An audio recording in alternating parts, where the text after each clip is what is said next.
Aloha, and welcome to a live telephone town hall meeting with Senator Brian Schatz. If at any point during the town hall you'd like to ask the Senator a question, please press *3 on your phone.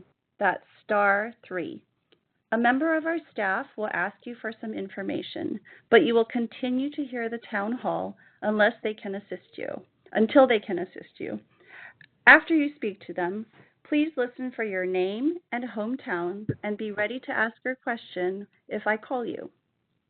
We'll be starting the live telephone town hall meeting with Senator Brian Schatz in just a minute. If you have a question for him, please press *3. Senator Schatz is going to give a few opening remarks and then start taking questions. So if you have something you'd like to ask him, please press *3 to enter the queue. And with that, please welcome Senator Schatz. Aloha, everybody. It is so good to join you for this live telephone town hall. We're going to get started with questions in just a bit, but before that, I wanted to give a quick update about what's happening here in Washington, D.C. There's obviously been a lot of change here with the past few months and a new administration, and it is a challenging time for people across the state of Hawaii. And I know a lot of people are nervous and wondering what it all means for themselves. My job, first and foremost, is to protect federal funding for Hawaii and make sure that we continue to get our fair share no matter who is in the White House. Now, the good news is that the vast majority of funding for the state is flowing as it should be, and we haven't seen issues so far with some of our major priorities. For instance, Lahaina's recovery or Native Hawaiian health, education, and housing. And even though the administration's cuts to Social Security have made accessing support harder in some places, payments continue to go out on time so far. But of course, nothing is for certain with this administration. We've seen some instances of funding being held up. So pretty much every day I get a brief from all of my staff who are constantly monitoring literally every dollar that Hawaii is eligible for in terms of federal funding. So as I said, most funding is flowing, but there are some instances where funding is either being held up or totally frozen. I'll give you a couple of examples. There are $150 million in MedQuest, that's Medicaid funding, which is currently frozen. That's about 5% of the total MedQuest funding. We are hopeful that that will actually be unfrozen. That is not money that has been terminated, but is sort of being reviewed. And so I don't want to be too optimistic because you never know what's going to happen with this administration, but we're hopeful that that will be unlocked. On the bad news side, more than $40 million in grants to the University of Hawaii have been terminated or frozen. That's about 17% of UH's federal grants. And about $20 million of federal conservation money has been terminated or frozen, equaling about 10% of the Department of Land and Natural Resources budget. So sort of good news, bad news. Good news is in the big picture, we're still getting vastly more than 90% of the expected federal funds. The bad news is that there are cuts and they do hurt. My team is tracking the status of these funding streams on a daily basis. We have a live spreadsheet and I get an update all the time, and I work with the governor and the county mayors to make sure, and the nonprofits and the University of Hawaii to make sure everybody, is aware of whether the federal funding is coming. But beyond the federal funding that has already been allocated, we're also going to feel the effects of the tax bill that Trump and the Republicans are trying to pass. They are trying to pass the biggest tax cuts for the wealthiest individuals in American history, and the way they're going to try to pay for that is major cuts to Medicaid and SNAP, that's nutritional assistance, and that will mean less help for the people in Hawaii. I will say that, there was an attempt to repeal the Affordable Care Act in the first Trump administration, and with a lot of help and ultimately bipartisan opposition, we were able to avert that disaster and keep people with their health care. And with that, I want to get to your questions. We have hundreds and hundreds of people on the call with us across the state of Hawaii, and we're going to try to get to as many questions as we can. If we don't get to your question, my entire team is on the call. Please write in and we will follow up with a response. My goal is to hear from as many of you as possible, but obviously we're not going to be able to handle every question, but you will get an answer if you submit a question in writing. So with that, I'll turn it back to Malia to get us going. Thank you, Senator, and welcome to everyone who just joined our live telephone town hall with Senator Schatz. Please be ready to ask your question when your name and hometown are called. Again, if you have a question for Senator Schatz, please press *3. Senator, the first question is from Dina from Honolulu, and her question is about tax cuts and reconciliation. Dina? Yes, I'm wondering what we do to prevent the extension of the upcoming tax cuts that are expiring. This is a huge concern, and I think why the entire government is being gutted is to make this happen. Dina, thank you very much. Dina, thank you so much for this question. I think it's on a lot of people's minds. Yeah, they want to pass the biggest tax cut, in human history, and that is not an exaggeration. Their challenge is that there are some folks that are demanding that the tax cut be paid for with cuts in essential services, and the main target right now is Medicaid. We think that there is bipartisan support to reject those Medicaid cuts, but the problem is that the math doesn't work without those Medicaid cuts. And the other problem is that, Donald Trump very much wants these tax cuts, so it's very unclear what happens next. One thing I know for sure, and that is that on a bipartisan basis, we have to rise up and communicate with our members of Congress to stop this. There are a lot of problems in the world, especially the price of everything going up with tariffs, and in Hawaii, the price of everything was already high. But I do not hear a lot of people demanding tax cuts for the wealthiest corporations that have ever existed in human history. And I just want to reiterate, it felt like this before the attempt to repeal the Affordable Care Act. We did not think we were going to win, but with a kind of bipartisan, rural and urban, across the country movement, we were able to rise up. And that very famous moment where John McCain went to the Senate floor and gave his thumbs down and saved the Affordable Care Act, that is possible again. I'm not sure that it's certain, but we have to fight, and we are in the middle of that fight right now. It's probably going to last for at least another 6 to 10 weeks, and the more we can delay it, I think the less likely it is to happen. So we've got to fight for this, and this, to me, is not a partisan question, but a question of whether or not our rural hospitals, our clinics, our sick and disabled, our children are thrown off health care for a tax cut that very, very few people in Hawaii will benefit from. Thank you, Senator. Again, if you're just joining us and you have a question for Senator Schatz, please press *3. Our next question is from Caroline from Kaneohe about Peace Corps. Caroline?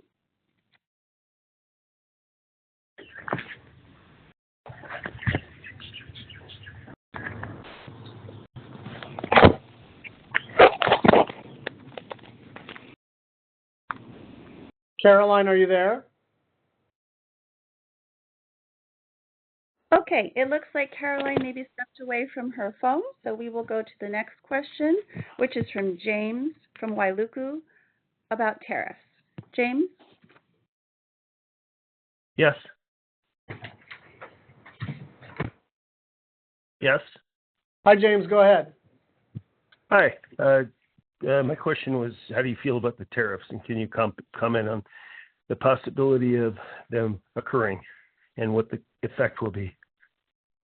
Thank you for the question. I think it's terrible. I think there are very narrow situations in which tariffs make sense. If we have a targeted industry or a specific geopolitical objective, but blanket tariffs on friend and foe, plus the sort of, the magnitude of these tariffs, 100%, 50%, 150%, these are just gobsmacking amounts of money. And as you know, I'm picturing Wailuku and I'm picturing people on Maui. A lot of people get a lot of product from China. A lot of people get a lot of product from other parts of the world. And that's just a fact of life. Even our small businesses, especially our farmers. Hawaii has some of the highest retail prices of basically everything in the United States, and this is going to exacerbate that problem. One other specific area where I think it's really harmful is we depend on Canadian lumber to build homes, and that's going to drive the cost of housing up in a housing market that is already very, very supply constrained. So do I think they are going to stick? I have no way of predicting. I'm not even sure the President of the United States knows whether they are going to stick. I do fear the economic damage, at least in the medium term. But even if they are immediately, like in the next 2 or 3 weeks, repealed, there's going to be some long-term supply chain problems, and I think that there could be, a difficulty in terms of filling all the shelves. So this is scary stuff. It's going to be painful stuff, and I don't have much good news to report. And I am an eternal optimist, and I like to report good news. But on the tariffs, this is an authority that the president is in possession of, and until and unless there's enough bipartisan opposition to the tariffs, they're going to stay in place until Mr. Trump feels enough pressure to let them go. Thank you, Senator, and welcome to everyone continuing to join our call. Again, if you have a question for Senator Schatz, please press *3. The next question is from Tony from Pahoa. He has a question about federal funding. Tony? Mr. Schatz, you already answered most of it for me when you started out. Another question is about the student loans. My granddaughter works 2 jobs to, finish her schooling here at the university. How bad is it going to be, really in paying back? He's talking about garnishing their checks. How bad will it be, Mr. Schatz? I think we don't know the answer until we know the particulars of your situation. So I'd encourage you to, and we'll follow up, because it's going to differ by the kind of nature of the student loan. Some of these student loan forgiveness programs have already been executed, and so those loans are forgiven. But some of those things were reversed, and now people have their loans back, especially unexpectedly. So you make a sort of personal financial plan based on the fact that you no longer have this debt, and then it falls back on your books. So it sort of depends on the timing of whether or not your family member got the relief earlier or later. But I can just tell you that it's a pretty rotten thing for the government to do, to provide relief and then pull that relief away. But I know there are actually kind of mixed opinions about whether or not we should have provided student loan relief. I believe very strongly that people should not fall into deep, deep debt just to pursue a higher education. But I understand reasonable people disagree about this. I think where we can all agree is that when the government tells you you don't owe them money anymore, then that should be the final disposition of the loan. They shouldn't put it back on your neck, and that's what they've done. But on your specific a family member, I'd love to follow up and see if we can be of any assistance. Thank you, Senator, and welcome to everyone continuing to join our call. Again, if you have a question for Senator Schatz, please press *3. Our next question is from Michael from Kona, and he has a question on PBS Hawaii and HPR. Michael? Good afternoon, Senator Schatz, and thank you for doing this forum. As you know, in recent days, President Trump and his administration had gone after the Corporation for Public Broadcasting, which would affect funding for PBS Hawaii and Hawaii Public Radio here. And I'm a little unclear about how he has the authority to cut the funding when I thought that the funding was appropriated and approved by Congress. So I don't understand why he can cut that funding. And I guess for the National Endowment for the Arts as well, which is a separate agency, but it was always been my opinion that those funds for those agencies were appropriated and approved by Congress. And I'm not clear why he has the authority to start making these cuts. Thank you for caring about the Corporation for Public Broadcasting and Public Radio and Public Television. It is an anchor for every community, and it's especially important in rural communities. For that reason, I am, look, I could be alarmed about everything, and on some level I am, but I think on this one we're going to have enough bipartisan support to reject cuts to public broadcasting. I don't know that for certain, but I certainly know it's important to Alaska. I know it's important to communities across the country that, maybe red, purple, or blue, or everything in between.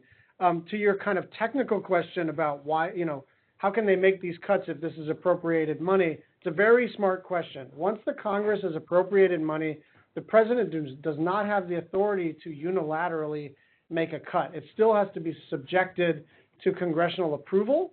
And so they're, planning on sending down a legislative package to basically pass these cuts, which is, they've actually delayed it for a couple of weeks because they are realizing how controversial it is. That's a pretty good sign, because there's an old saying in politics which goes, when you have the votes, take the vote, and when you don't have the votes, delay the vote. And so the fact that they have delayed sending this package down to Congress means that there are a bunch of Republicans who are going, don't make me cut my local public television or public radio station. I don't want us to feel totally reassured, but I want it to be as accurate as I could. I think on this one, threat level like medium to medium high, but not full-fledged four-alarm fire. Thank you, Senator. For those of you who have just joined us, you can press *3 to ask Senator Schatz a question. That's *3. Senator, we have another question that came in before the call. With Trump in office, it feels like we stopped making any progress on fighting climate change. Is there anything that can be done? First of all, this goes for everything. I think the most important act of resistance that everybody can commit to is being hopeful, is being anchored by a sense that things will eventually get better. We don't know how quickly, and we know it's not guaranteed, but we simply may not give up. On climate, there is some good news, which is that the Inflation Reduction Act is working. We have record amounts of investment in clean energy. We have great clean energy adoption. And because of that, we have pretty good bipartisan support to keep the foundation of the clean energy tax credits in place. There is a bunch of pressure because in order to pass these big, expensive tax cuts, they're either going to have to cut Medicaid or deficit finance it, or eliminate some of the credits in the Inflation Reduction Act, and all of those are terrible ideas. So the next fight for all of us is to keep the clean energy tax cuts in place. But the cool thing is that no matter who's president, as long as those tax credits stay in place, it is now absolutely more profitable to build wind energy, solar energy, geothermal energy in Hawaii and on the continent than it is to start fossil generation. And that was the kind of original thought process behind our big climate bill, is we wanted to make it profitable to save the planet. And so I remain hopeful. I'm not at all naive about how sort of terrible this administration is regarding climate action. But I want us all to remain hopeful and understand that the rest of the world is not going to abandon the clean energy enterprise just because Donald Trump is president. And frankly, neither are states or privately held or publicly traded companies, because the clean energy revolution is quite profitable. It's also the right thing to do for our kids and our grandkids and ourselves. But maybe more to the point as it relates to the politics, it's quite profitable. And on that basis, we think we have good bipartisan support to keep them in place. But I tell you what, I have meetings with my staff every day and with Democrats and Republicans in the Senate to engage in this fight. And the next couple of weeks are going to tell us a lot about where we're at. Thank you, Senator, and thank you to everyone continuing to join our call. Again, if you have a question for Senator Schatz, please press *3. Our next question is from Elizabeth from Kaunakakai on seniors and inter-island travel. Elizabeth? Aloha. Thanks so much for doing this, Senator. Really appreciate it. Molokai, of course, has a little different situation than most of the other islands. I'm concerned with my husband's doctor, not being able to fly over from Big Island, as well as Kapuna that are challenged with canceled flights, etc., to make long-awaited medical appointments on Oahu and Maui? Thank you for this question. And, you know, I know how serious this is, and so I don't want to tell you that I have a quick fix, other than my staff talks about this, gosh, all the time when we do our internal planning meetings regarding, you know, transportation infrastructure in general. But the Molokai air service it just doesn't work very well. It is completely unreliable. And I think we need competition in this market. My understanding is that a new carrier is working to obtain approval from the FAA to service the community. That is the FAA's call. You know, politicians don't weigh in on this sort of criterion for being eligible, because that's a safety and reliability question. You don't want politicians making those judgments. You want aviation professionals and analysts making those decisions. But we do think competition in the marketplace has to improve service, because the current service is really unacceptably bad. I'll also add that the, you know, Mokulele, it does not participate in the essential air service program. They do it in other parts of the state. They do not do it on Molokai. So that's an additional problem, which reduces my ability to provide federal oversight. They're mostly a private carrier. They have to be certified by the FAA, but my leverage is frankly somewhat limited. So I work very closely with your Molokai representatives and senators, but I just, this stuff is too serious for me to make a wild promise about being able to fix this. What I can tell you is that I think the best avenue to fix this is to get some competition in the marketplace, because the current carrier is just not doing the job. Thank you, Senator, and thank you to everyone continuing to join our call. Again, if you have a question for Senator Schatz, please press *3. Our next question is from Calvin H. on NIH funding. Calvin? Yes, aloha, Senator. This is regarding NIH funding, as well as the building our largest dementia infrastructure, which Congress has been very supportive in funding and continued funding. Has the President indicated what his thoughts are? You know, I think this is mostly bad news. It may reverse itself over time as people kind of understand the impacts. But, you know, to date, NIH has terminated 800 research projects. And, you know, this is really going to set us back decades. This is one of those things that may not have an immediate impact, except for the people who are running the programs and doing the research. And that is an acute problem for the individuals who do the work. But really, we're sacrificing our future, right? Whether you care about Alzheimer's research or cancer research or mental health or, you know, any of the medical innovations that we're hoping for, none of this stuff happens magically, and none of this stuff happens just because the pharmaceutical companies want it to happen. We need pure research. We need NIH research. And so there is bipartisan support in the Congress for all of this. My best sort of avenue for restoring these programs is to try to get this stuff back into a regular appropriation cycle. And I'm hoping by the end of the federal fiscal year, we're going to be able to sort of lay down a marker that on a bipartisan basis, and this has been the case since I got to the Senate, that we all support increases in NIH funding. This is good for everybody. It's certainly good for the private sector, but like this is only in the last 100 days has this become some sort of partisan question. This is literally the last thing that anybody should be arguing about. This is one of the things that actually does make America unique and great and economically successful and project our soft power and our goodwill across the planet. Not to mention, it positions us very strongly economically. So I am deeply, deeply concerned about these cuts. I'm tracking the impacts across the state of Hawaii. I don't have any good news to report, but I think there's an avenue over the next, I would say, 4 to 5 months to restore a pathway to full funding for NIH. Thank you, Senator, and thank you to everyone continuing to join our live telephone town hall with Senator Schatz. If you have a question, please press *3 to enter the queue. Our next question is from Ingrid from Maui on Marine National Monuments. Ingrid? Aloha, Senator. I wanted to thank you, first of all, for doing such a great job for us, all of us. And we are fairly new people here on Maui.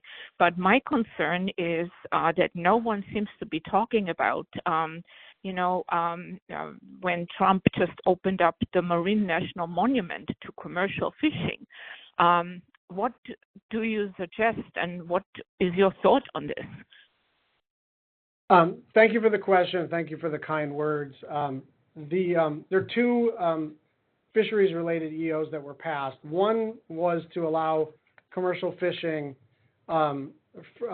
within what used to be called the Pacific Remote Islands Monument in the Western Pacific.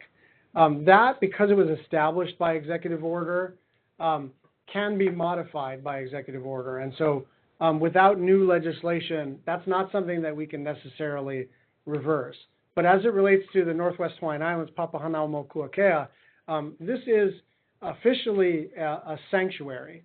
And in order to modify the kind of what is permissible within Papahanaumokuakea, they would actually have to go through a new rulemaking under the Administrative Procedures Act, and that would take many, many years, and they would have to have the equivalent of like evidentiary processes, and that is like time-consuming and tough, and we think they would fail. So we did a good job of kind of solidifying Papahanaumokuakea. The Western Pacific was always more vulnerable because it did not have sanctuary status, so there's a sort of less bad news about Papa and some pretty bad news in the Western Pacific. Thank you, Senator. Again, if you have a question for Senator Schatz, please press *3. Our next question is from Catherine from Honolulu on child care funding. Catherine? Aloha, Senator. Thank you for doing this town hall.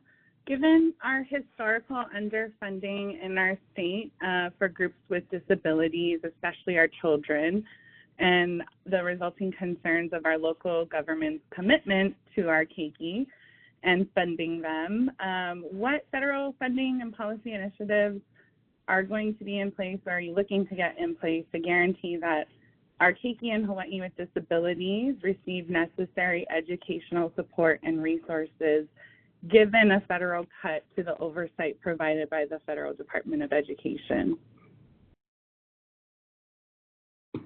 Thank you so much for this incredibly important question. Let me start with the federal side. I just want to make a distinction between these executive orders which call for cuts and actual cuts. It is important to note that the U.S. Ed cuts in particular, I mean, they're doing damage on the grant side, but they can't make a cut until Congress enacts a cut. So these EOs are designed to make everybody think something has happened that has not yet been enacted by the United States Congress. It's not to diminish the importance or the kind of fear or the impact, but just I think it's a really important thing for us to understand. They did not yet cut the Department of Education because only Congress controls the purse strings. That's a technical point, but I just think as a matter of principle, we should understand what is within the president's authority to do and what is not. But the broader point is that it is too expensive and too difficult to find childcare in Hawaii, particularly because of a lack of childcare workers. I'm really proud that the Lieutenant Governor, Sylvia Luke, is in the process of opening up many, many dozens of pre-K classrooms, 44 so far. And I've been a co-sponsor of bills to provide subsidies to ensure that no family pays more than 7% of their income on child care, and that more people can access the tax credits. So that's kind of on the subsidy side. But the truth is, even if you're walking around with a subsidy, you need skilled workers, trained workers, and space to do the work. So it's great if you have this cap on the amount you're required to spend by income. But the other thing that has to happen, and I think state government has really taken a lead here under Sylvia Luke's leadership, is we got to build that capacity out. And that's both like personnel, human resources, and physical space to do the work. So we got to all work together. Obviously, this is a very difficult time for the expansion of benefits, but job one is to prevent these cuts to the Department of Education, and over time, I think this is a real it's a moral issue, it's a family issue, but it's also an economic issue. So many people just can't even enter the workforce, and so many small businesses in particular can't find the employees they need because people can't find the child care. And so what is the point of, paying $3,000 a month for child care and then making $3,000 a month at work? And so we have a workforce shortage in a lot of small businesses because of the child care shortage. So we got to work on this sort of at all levels. Thank you, Senator, and thank you to everyone continuing to join our live telephone town hall with Senator Schatz. Please press *3 if you have a question and you'd like to join the queue. Our next question is from Julie from Eva Beach on FEMA. Julie? Aloha, Senator. Thank you for all the great work you're doing. My question is about FEMA. It appears that Trump said quickly when he got into office that he was shutting down the FEMA money going to the people in North Carolina that were hit by the hurricanes and then refused to give FEMA money to Arkansas after some tornadoes. So what happens if we have another natural disaster here? A, can he take money from FEMA money from Lahaina that's already been allocated? Because it seems like that's what he's doing in North Carolina. And then what's the future look like? Because it doesn't seem like he's discretionary on who he's taking it from. He just won't give the money out. It's a good question, and I think it's sort of unknowable, and I don't want to have a failure of imagination about what the president is capable of doing. What I will say is that we continue, which is sort of mostly Maui and the Hawaii Emergency Management Agency, but with our office sort of engaged and playing a coordinating role, still have a very good relationship with both FEMA and HUD. And so what I would say is so far so good on that level. FEMA has been great in terms of the disaster response, moving into the recovery phase, and as you know, the Community Development Block Grant that I was able to secure with my partners in the Hawaii delegation of $1.639 billion came through, and we have the way to say it is we have heard no bad news, and at the line level, at the working level, we are plugging along. Could something terrible and authoritarian happen next? I suppose so, but I'm not going to either invite that or predict that. But we will plan for the worst and hope for the best. But so far, all of the funds that Hawaii is eligible for appear to be on track for receipt. Thank you, Senator, and thank you and welcome to everyone continuing to join our call. Again, if you have a question for Senator Schatz, please press *3. Our next question is from Brian from Kaneohe on checks and balances. Brian? Aloha, Senator Schatz. Hi, aloha, Senator Schatz.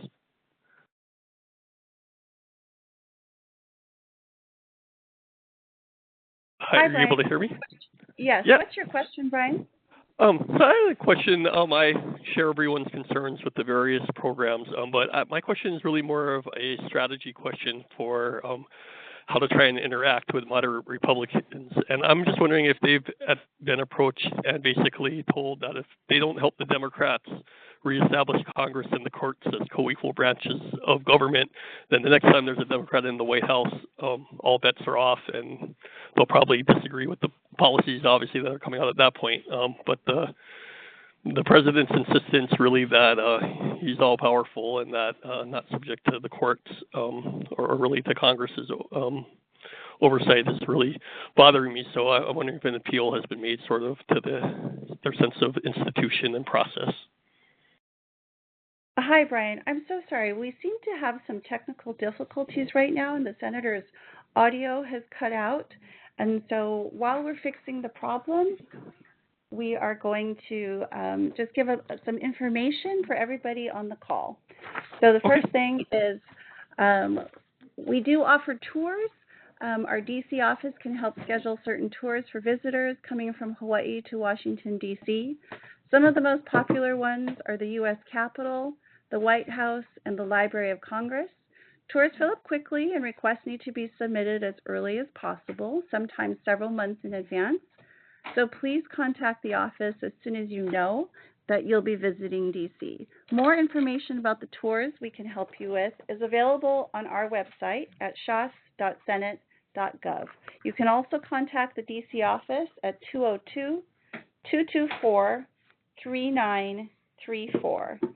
Okay, Brian, thank you so much for your patience. The senator is back online. Would you mind repeating your question on checks and balances? Sure. Aloha, Senator Schatz. I share everyone's concerns with the specific programs that have been talked about, but I had a question sort of about strategy and trying to band together with moderate Republicans. I'm wondering if they've been approached and told that if they don't help the Democrats reestablish Congress and the courts as co-equal branches of government, then the next time that the president's a Democrat, all bets are off, and that president's going to act with the same speed and impunity that President Trump seems to be insistent upon. Thank you for the question. Sorry for the technical difficulty. It's a very good question. And of course, my conversations with colleagues, I try to keep them as confidential as possible. But I will tell you that the argument you're making is one of the arguments that I make. Frankly, what is the point of being in the United States Senate if you are not going to perform your duties as the Article I branch of the United States government? And the sort of more political argument, which is, the door swings both ways in Washington, D.C. There will be a point at which Democrats are in charge, and to the extent that the legislature is forfeiting a lot of its authorities and prerogatives under the Constitution, that's going to not just harm them from a sort of policy standpoint, but it just diminishes our country. And what I would tell you is that I think we have pricked their consciences, but they are sorting out what to do between their conscience and their politics. So I think we're making progress, but I don't have any illusions about how quickly people are going to come around to the idea that this just isn't working. This isn't worth it.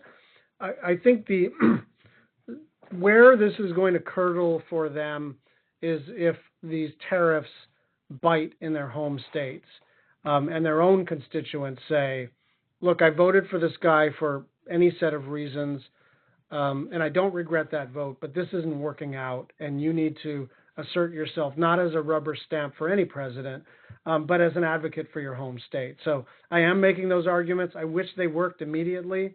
They seem to be gaining traction, but obviously not quickly enough.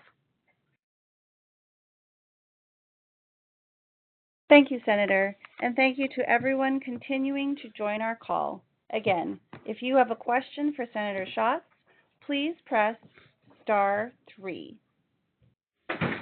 Our next question is from Sam from Honolulu, and Sam has a question on vaccines. Sam? Aloha, Senator. Thanks for this, and these have been a great set of questions. There's such a broad swath of issues with President Trump, but to choose one, and it's not specific to vaccines, it's really about the administration's evisceration of the Centers for Disease Control and the FDA, and the promotion of anti-vax programs. Basically, what do you think of this, and what can you do about it? Thank you for that. Look, I want to separate the question of the government's response to COVID from the general proposition that people should be immunized against measles, mumps, and rubella, and all of these completely solvable diseases that are in our rearview mirror. Because I think we can have a robust discussion among reasonable people about what the government did wrong and what the government did right during the COVID era. But I don't think that there's a lot of room for discussion about whether or not we invite measles and mumps and rubella and other dangerous diseases that are basically gone back into our communities. And so this is one of those things that, I feel personally very strongly about, not just as a public health advocate and as a parent, but also because my father was one of the first people on the record to oppose the Tuskegee experiments, which essentially allowed African American men to be told they were given penicillin, but they were actually being given placebo, sugar pills, in order to quote unquote observe the disease process. And this idea of population-wide experiments is a really, really dark idea. The reason you do double-blind testing and placebo-controlled trials in a small cohort of the population is to see whether something works. What RFK Jr. is proposing is to do placebo trials for children for diseases that are basically already solved, to see whether huge portions of the population can survive a measles outbreak or a rubella outbreak or a mumps outbreak. Again, this is not about whether the pharmaceutical industry has its excesses. This is not about, how you feel about mandatory COVID vaccines or whether or not we should have been wearing masks or whether or not you agree with David Ige or Joe Biden as it relates to the COVID response. This is about basic public health, and we have to draw a line on behalf of the safety of our collective communities. I was very hopeful that we would continue to have bipartisan support for these basic public health measures, but I have to say, some of my Republican colleagues buckled under pressure, and now the Secretary of HHS is aggressively trying to make things worse. So I don't have good news for you, but I do think you are onto one of the most harmful aspects of this administration. Thank you, Senator. We have quite a few questions about the ongoing war in Gaza. In order to help answer all of those questions, do you want to share some thoughts on that issue? Thank you for that question. A couple of broad principles. Every country has a right and an obligation to defend itself. Every country should be expected to defend itself. And after October 7th, I don't think there's any country that wouldn't have mobilized a response against the terrorist attacks from Hamas. I am not just troubled, but alarmed morally and strategically as to the way in which the Netanyahu government is conducting this war. I feel strongly that the hostages need to be brought home immediately. I feel very strongly that we need to resume sufficient humanitarian assistance to Israelis and Palestinians in Gaza. I feel strongly that settler violence on the West Bank is not just immoral, but imperils Israel's long-term security. And I feel very strongly that we need a permanent ceasefire, and that the only way that Palestinian people and Israelis can coexist in this region is with a two-state solution. So I've been trying to make sure that a maximum number of people are co-sponsors of my legislation, reaffirming that it is the policy of the United States government to push for two states living in peace, living in prosperity side by side. But that is the future that we need. But it has to start with a ceasefire. It has to start with the hostages coming home. And it has to start with a recognition of our basic mutual humanity. And people in Gaza right now need the basics. They need water and food and medicine. And the blockade of humanitarian assistance is creating it's a barrier to peace for all of us.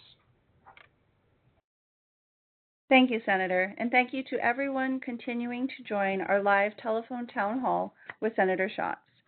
Our next caller is Carol from Hilo with a question on grassroots help. Carol?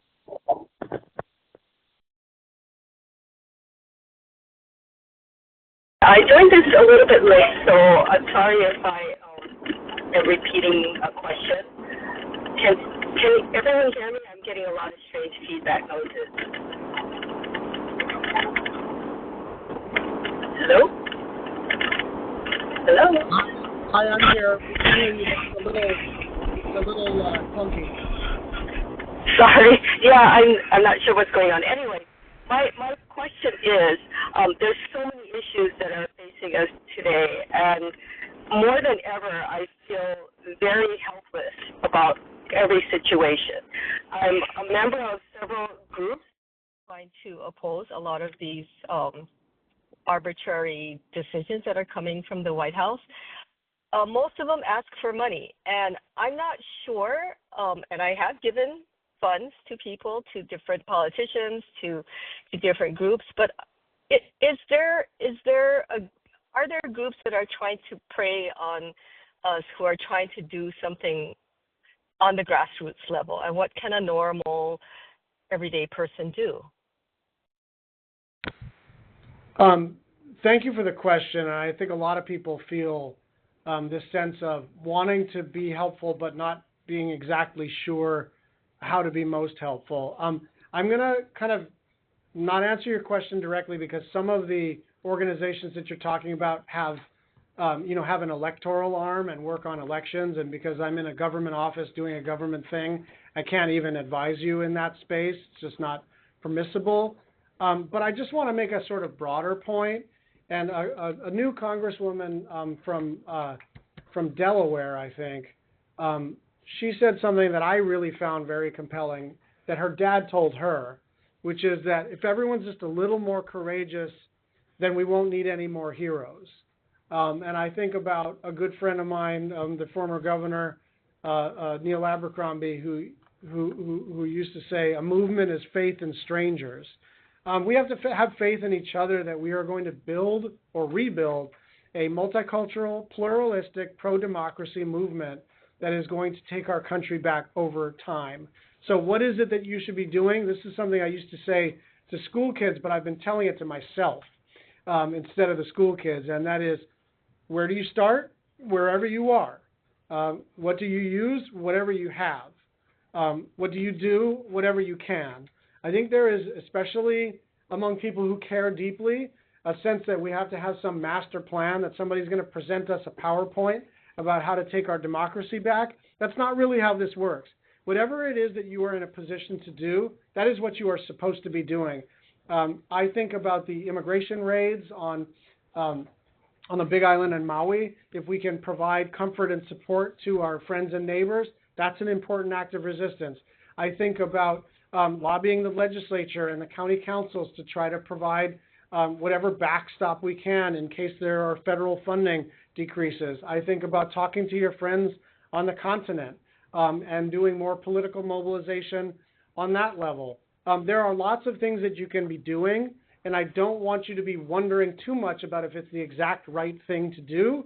A movement depends on everybody having the confidence that whatever it is that you're doing right now, that's the thing that you're supposed to be doing.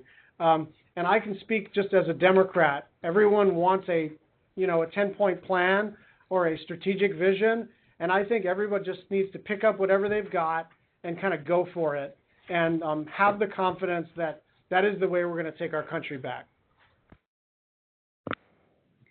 Thank you, Senator. Our next question is from Gabriella from Kapa'au about impoundment. Gabriella? Thank you. And thank you, Senator Schatz, and good luck with the whip race. My question is, what are you doing to ensure that Congress carries out its Article I powers of the purse responsibilities? And you spoke about this a little bit. I'd love to hear more about forging those really crucial alliances across the aisle, particularly to prevent impoundment, which even Republican members of Congress are speaking out against in the news. And I'm also relatedly concerned about keeping the Impoundment Control Act. Appreciate you doing this, everything that you and your staff do for Hawaii. Aloha. Aloha, and thank you for the question. I just want to make a more general comment. We have 26,000 people on this call. So what an incredible, I've done a bunch of town halls in my 13 years in the United States Senate. Nothing has ever come close to these numbers. So just extraordinary. And I think that means by definition, we're definitely not getting to all your questions. So please don't feel left out. Please email me. We're going to like my staff and I are going to look at all these questions and try to like promptly get back to you.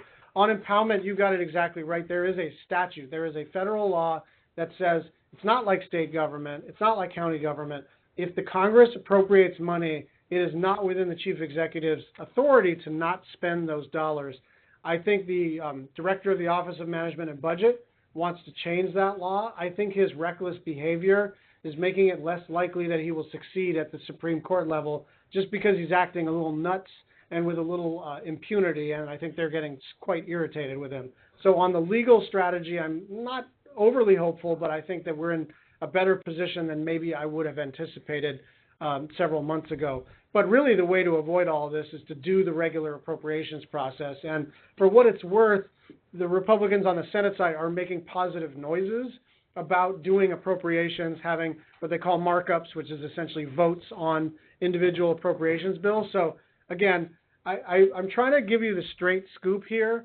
And when it's alarming, I will tell you. When I have some amount of hope, I will tell you that. And I think on the appropriations process, I'm not overly naive, but I do think that there is a pathway to get a regular appropriations bill done because, you know, as an example, Susan Collins, the senator from Maine, has served for a very, very long time in the United States Senate and is finally the appropriations chair.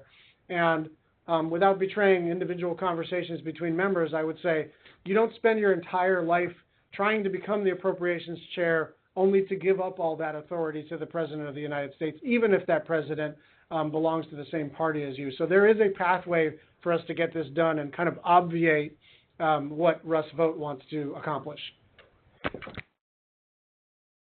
Thank you, Senator.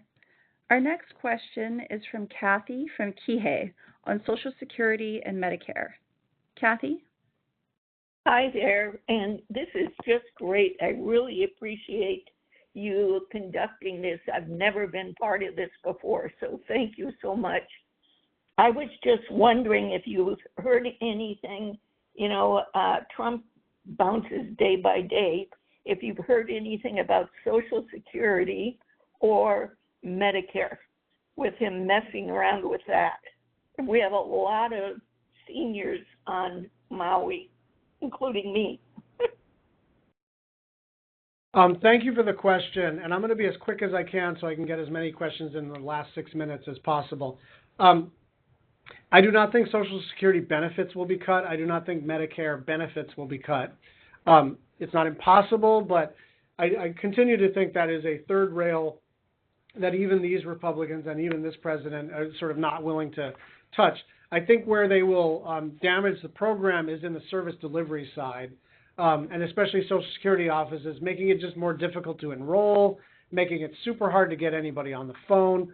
I think of my father-in-law who, you know, is blind and, you know, not computer savvy, and so if he has a problem, he needs to get on the phone.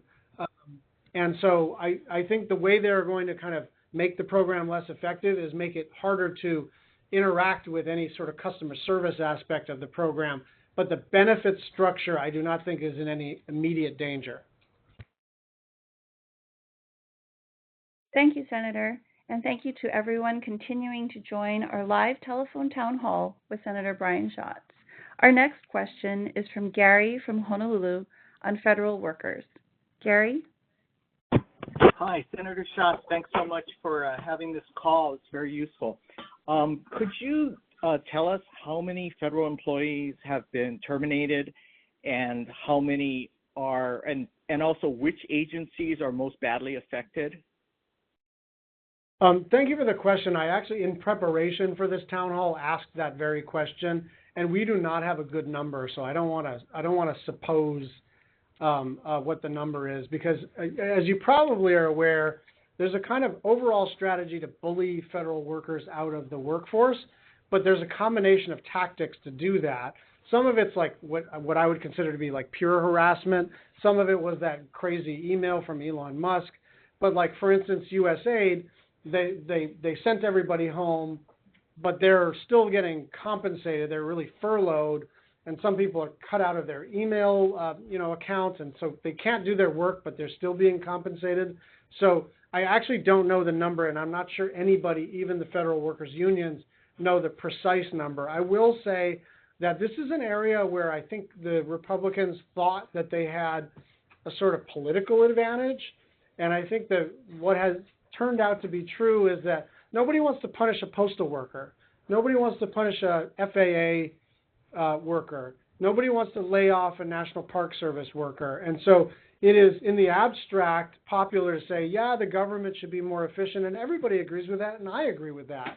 But harassing your workers and paying them anyway while they can't conduct their work is not actually efficient. So I'm sorry I can't give you a number, but I think their overall strategy is to kind of harass the workforce, and to the extent that people are considering their job opportunities, this would be a heck of a time to join the federal workforce. And I think this is like what they're trying to do is like turn the federal workforce into Twitter, where people do not want to stay in an organization where they're not wanted. So one of the things that I'm trying to do with Maisie and Ed and Jill and Josh Green is to make sure our federal workers understand we support them, we recognize the importance of the service they provide, and we understand that to the extent that there are fiscal problems in the country, that the federal workers are not the problem. Thank you, Senator. And I think we have time for one last question, and that question will be from Laura on NOAA cuts. Laura? Hello? Hello? Hi, Laura. What's your question for the Senator? My question is, can he give me a status on NOAA and what is happening? I was in a parking lot where they were just locked out of their building, and I thought, oh my gosh, this is in Hilo. And I thought, oh, it's happening. So we have hurricane season coming up. We rely on NOAA for our safety and their research. So can you give me any answers? Thank you for this important question. You may not know this about me, but I was a NOAA employee when I was around 21 to 25 years old over at the University of Hawaii Sea Grant Extension Service. And NOAA is near and dear to my heart, but also to Hawaii because we have a ton of NOAA employees, we have a ton of NOAA equities, and of course the National Weather Service is something we depend on to keep safe. And so it's a really important agency to me. They have proposed these really draconian cuts, but my job is to prevent them from being enacted. What you're telling me about in terms of Hilo and people being blocked from entering the building is news to us. So can we please follow up with that via email so we get the details on that, because that's a very specific new emerging event, which I'd like to know as much as possible about. But again, these are proposed cuts. This is an EO to say, hey, we ought to cut NOAA. But remember, the Congress is the Article I branch. It is the first branch of government. We control the purse strings, and so no cuts can be enacted until Congress passes a law that enacts those cuts. And my job is to maintain bipartisan support for NOAA. And interestingly, NOAA and National Weather Service has really never been a partisan issue. Roger Wicker from Mississippi, back before he retired, Dick Shelby from Alabama, some of the most conservative Southern Republican senators are big fans of NOAA. And so once this gets back to the kind of legislative branch, I'm a little more hopeful, but I would love to understand exactly what just happened in Hilo and figure out whether it's happening elsewhere.